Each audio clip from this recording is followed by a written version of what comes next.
প্রিয় দর্শক, আপনারা দেখছেন ২১ টেলিভিশনের সংবাদ। সাথে রয়েছে আমি হাবিবুর রহমান। আমরা আছি ৪ নং তালশহর পশ্চিম ইউনিয়ন পরিষদে। আজকে অত্যন্ত গুরুত্বপূর্ণ একটি মিটিং ছিল। এখানে আইন শৃঙ্খলা সহ অনেক গুরুত্বপূর্ণ পদক্ষেপ নেওয়া হয়েছে। আপনারা ইতিমধ্যেই শুনেছেন এখানকার যে প্রশাসক দায়িত্ব পেয়েছেন জনাব বাপ্পি সরকার, ওনার মাধ্যমে বেশ কিছু পদক্ষেপ গৃহীত হয়েছে, কার্যকরী পদক্ষেপ। এর মধ্যে আপনারা জানেন যে এই যে গ্রামীণ জনপদের জন্য ইউনিয়ন পরিষদের গ্রাম আদালত একটি গুরুত্বপূর্ণ অপশন। ছোটোখাটো ঝগড়াঝাটি মীমাংসা এবং অন্য ছোটোখাটো ফৌজদারি মামলা সহ বিভিন্ন মামলার সমাধানের জন্য সরকার প্রচুর অর্থ ব্যয় করে এই গ্রাম আদালতের পিছনে, যাতে এলাকার শান্তি থাকে। এই হিসেবে বাপ্পি সরকার সাহেব প্রশাসক, উনি গ্রাম আদালতের এখানে ৩ জন মেম্বারকে দায়িত্ব দিয়েছেন। এই ৩ জন মেম্বার প্রথম ৩ মাস, প্রতি ৩ মাস করে দায়িত্বটা পালন করবেন।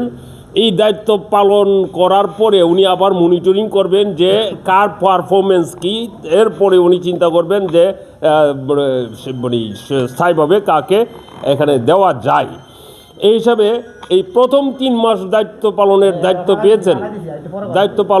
দায়িত্বটা পেয়েছেন এটা হলো ৩ নম্বর ওয়ার্ডের সম্মানিত মেম্বার জনাব মুজিবুর রহমান সাহেব। আমরা ওনার কাছ থেকে জানবো ওনার অনুভূতি। বিসমিল্লাহির রহমানির রহিম। তাহলে আমি সবাই অবগত আছেন যে আমি আন্দোলনের সময় জেলে ছিলাম। আমি এটা নিয়ে সবাই বইলা পরে এই গ্রাম আদালতটা গঠন করার জন্য সবাই নিয়ে বসছিলাম এবং সবাই মিলে হয়ে আমার সাপোর্ট দিয়া 3 মাসের প্রথম 3 মাস আমাকে চালানোর জন্য দায়িত্ব দেওয়া হয়েছে এবং আমি সব মেম্বার বাইকে নিয়ে আমি নিষ্ঠার সাথে এই গ্রাম আদালতটা পরিচালনা করব, এই বলে আমার বক্তব্য শেষ করছি। আসসালামু আলাইকুম। প্রিয় দর্শক, আমরা আশা করি এখানের যে দায়িত্বটা পেয়েছেন উনি কিন্তু প্রচুর খাটাখাটি করে ৩ নম্বর ওয়ার্ডের মেম্বার হিসেবে বেশ জনপ্রিয় মেম্বার। আর আরও কিছু ইনফরমেশন আপনাদের সাথে আমরা যোগ করে রাখি, সেটি হলো বর্তমানে দেশে নির্বাচন, 13তম জাতীয় সংসদ নির্বাচন নিয়ে গোটা দেশে এখন নির্বাচনী আয়োজনের কার্যক্রম চলছে। এই হিসাবে এই তালশহর ইউনিয়ন পরিষদও এখন মোটামুটি একটি স্বচ্ছ একটা অবস্থানে এসেছে। এখানে একজন কাণ্ডারি পেয়েছে তালশহর ইউনিয়নবাসী, তালশহর ইউনিয়নের নাগরিক এবং তালশহর ইউনিয়নের যারা পরিষদ সদস্য রয়েছেন তারা।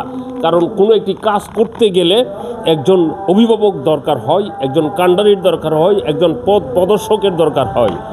কাজেই এই হিসাবে আমরা বলবো যে তালশহর পশ্চিম ইউনিয়ন, অর্থাৎ ৪ নং তালশহর পশ্চিম ইউনিয়ন পরিষদটি এখন সামনের দিকে দৃঢ় পদক্ষেপে বলিষ্ঠভাবে উন্নয়ন, অগ্রগতি এবং সমৃদ্ধির দিকে এগিয়ে যাবে। প্রিয় দর্শক, থাকুন আমাদের পাশে। ধন্যবাদ সবাইকে।